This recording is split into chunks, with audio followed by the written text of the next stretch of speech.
Sobat tanduran, kembali lagi di channel saya, Tanduran Pekarangan. Saya melihat keberhasilan dalam penjemuran air lindi dengan media galon ya, galon ukuran 15 liter. Hasilnya cukup memuaskan. Di usia 3 minggu sampai 4 minggu itu sudah mulai menghitam dan baunya sudah cukup berkurang ya. Dan kalau kata penemunya, seorang dosen dari UGM, Bapak Nasih, itu mengatakan kalau baunya sudah enak di hidung itu otomatis bisa kita gunakan. Kemarin juga sudah saya aplikasikan ya, tetapi bukan di penjemuran di galon, tetapi penjemuran saya yang dahulu, yang pertama kali saya lakukan penjemuran, dan hasilnya cukup positif ya. Untuk pohon talok, pohon kersen ya, itu langsung berbunga dan keluar buahnya kalau sekarang. Tapi tidak saya lanjutkan karena saya hanya pembuktian saja, dan sampai keluar bunga terus saya berhentikan ya untuk aplikasinya karena memang sedikit kesibukan saya, jadinya tidak bisa saya lanjutkan. Nah, sekarang di depan kita semua ini ada ember ya. Ember kalau tidak salah ini merupakan air lindi yang saya diamkan ya di dalam ember terus terkena hujan. Nah, seperti ini ya. Coba saya perbaiki dulu kameranya biar terlihat sempurna ya, biar sobat-sobat tanduran semua bisa melihat. Jadinya saya posisikan kameranya dulu ke bawah. Nah, ini ya, coba kita amati ya. Ini warnanya sudah menghitam. Saya sebenarnya pengen saya jemur ya, tapi kok bentar sobat tanduran, ini saya agak curiga ya. Ini kemarin tuh sepertinya saya campur dengan nitrobakter ya. Coba saya cium dulu baunya. Baunya ternyata sudah tidak begitu menyengat ya sobat tanduran. Jadinya ini sepertinya malah bisa dipanen ya. Padahal awalnya tuh pengen saya jemur ya, tapi kok kondisinya seperti ini. Coba kita masukkan dalam galon ya. Ini sudah saya siapkan. Di sini ada banyak sekali galon ya, karena nanti setelah video ini saya lanjutkan ke video yang lain. Jadi silahkan nanti disimak saja ya. Tidak mungkin kalau saya buatkan video dalam durasi penuh, nanti takutnya durasinya terlalu panjang.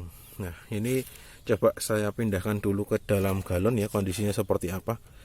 Untuk warnanya saya agak heran ya, ini warnanya tidak seperti air lindi, tapi jatuhnya seperti apa ya? Seperti nitrobakter. Dan ketika ini ya, kita masukkan seperti ini, nah keluar busa ya, ini indikasi nitrobakter ini. Tapi saya tidak begitu mencium bau nitrobakter di sini. Tapi ini adalah ciri khas nitrobakter seperti ini, keluar busa-busanya. Dan berwarnanya seperti ini sobat tanduran. Warnanya itu seperti ini kalau nitrobakter. Tapi ada yang bening juga ya. Ada yang bening yang dijual di online tuh warnanya sedikit bening, tapi saya kurang tahu ya kegunaannya apa.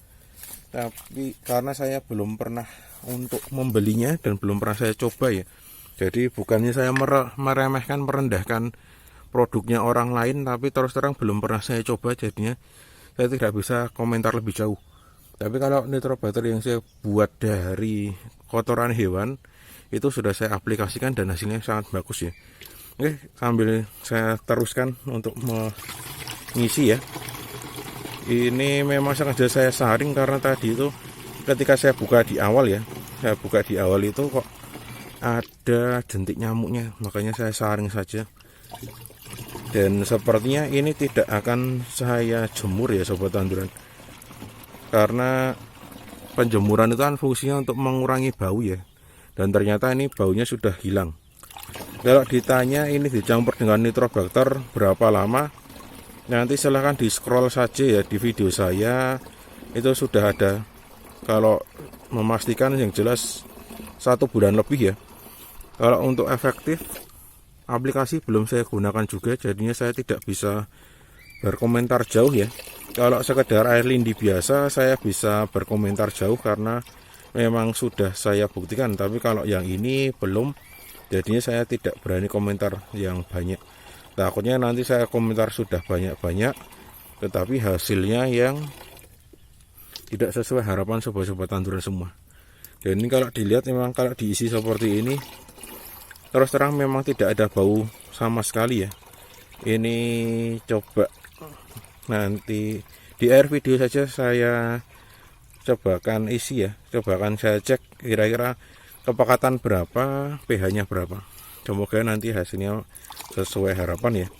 Walaupun kalau dikatakan kepekatan kita tidak tahu ya kandungannya seperti apa di dalamnya, tapi kita memiliki sedikit gambaran ya.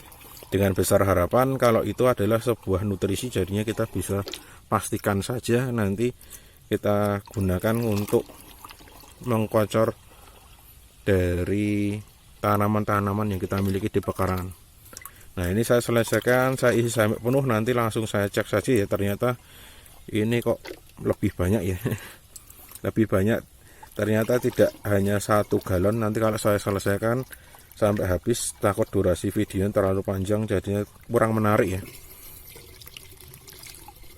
Jadi kalau kesimpulan saya sementara, awalnya yang video saya sebelumnya itu mengatakan kalau apa ya, kurang efektif ya untuk gunakan nitrobakter untuk air lindi. Tapi setelah cukup lama kita diamkan, ternyata juga efektif ya. Walaupun kalau dirasa kalau di tempat sobat-sobat tanduran semua itu memiliki sinar matahari yang cukup banyak, saya saran mendingan dijemur saja ya daripada diberikan nitrobakter. Karena kalau diberikan nitrobakter itu banyak sekali catatannya. Catatan yang paling sederhana adalah kita harus menutupnya secara rapat ya. Tidak boleh ada air atau kok air. Tidak boleh ada air juga, tidak boleh ada air, terus tidak boleh ada cahaya matahari yang masuk. Karena kalau masuk ke dalam penyimpanan nitrobakter itu akan sedikit mengganggu ya. Oke, saya siapkan dulu untuk melihat kepekatannya berapa ya. Ini sudah saya ambilkan, coba saya beralih ke tempat yang lain. Nah, di sini sepertinya bisa ya sobat tanduran. Oke, saya siapkan dulu alat-alatnya. Ditunggu saja. Oke, sobat tanduran, saya sudah menyiapkan ya. Di sini ada air bersih ya, air bersih yang berasal dari air hujan yang tertampung. Itu juga ada apa ya? Ada daun-daun, makanya warnanya agak menguning seperti itu. Tapi tidak masalah karena ini hanya untuk membersihkan alat ya. Ini saya ada pH meter. Wah, ternyata malah mati ya ternyata. Jadinya kemungkinan tidak bisa saya lanjutkan ya sobat tanduran. Ternyata ini mati ya. Karena sudah cukup lama sekali tidak saya gunakan ini. Coba saya ambilkan TDS meter dulu ya. Siapa tahu kalau TDS meternya masih bisa digunakan, karena memang sudah cukup lama ya tidak saya gunakan untuk membuat video. Nah, ternyata TDS-nya masih bisa berfungsi ya sobat tanduran. Ini masih bisa berfungsi, keluar angkanya. Kita cek dulu yang sebelah sini ya. Nah, semoga saya masih ingat ya cara menggunakan. Nah, kita bekukan dulu. Nah, ini ya. Hasilnya 0,098 ya, tidak ada kali 10 di sini. Berarti ini adalah murni kepekatannya segitu. Nah, kita pencet ini lagi, otomatis akan kembali ke 0 ya. Coba kita lihat ininya berapa. Kita tekan yang atas.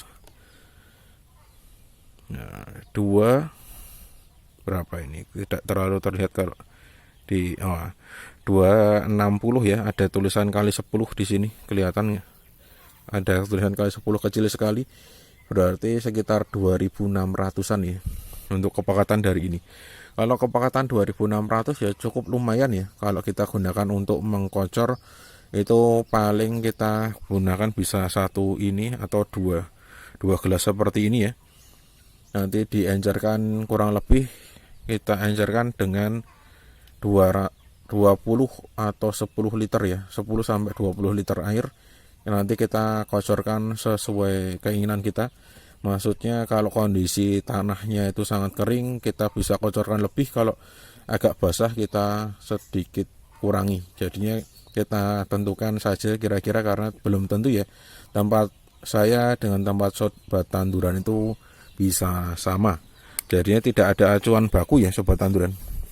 Tidak ada acuan baku untuk mengatakan kalau itu aturan seperti ini nanti di tempat sobat tanduran bisa. Jadinya silahkan dikreasikan sendiri, dipakai dosis minimal dulu, nanti sambil ditingkatkan. Dan jangan lupa interval kocornya itu juga sering ya, dalam artian bisa 2 hari sekali atau 3 hari sekali. Jadinya interval kocornya jangan terlalu panjang, terlalu lama, nanti efeknya kurang bagus. Saya kira seperti itu dulu ya. Ini yang pertama. Nanti kita buka di ember yang kedua tentu saja di video saya yang selanjutnya. Untuk pH mohon maaf belum bisa saya cek karena ternyata alat pH meternya kemungkinan baterainya drop, jadinya tidak bisa saya lanjutkan. Nanti kalau yang selanjutnya baunya kurang sedap berarti lanjut ke tahap selanjutnya, yaitu penjemuran. Kalau yang ini baunya bisa diterima di hidung, jadinya tidak saya lanjutkan ke tahap penjemuran. Takutnya kalau ini memang ada nitrobakterinya, malah nitrobakterinya mati ya sobat tanduran. Jadi saya tampung saja di dalam galon, nanti biar embernya bisa saya gunakan untuk tempat yang lain. Oke, untuk video kali ini saya kira seperti itu dulu. Saya Heri, salam tanduran, tanduran subur, petani makmur.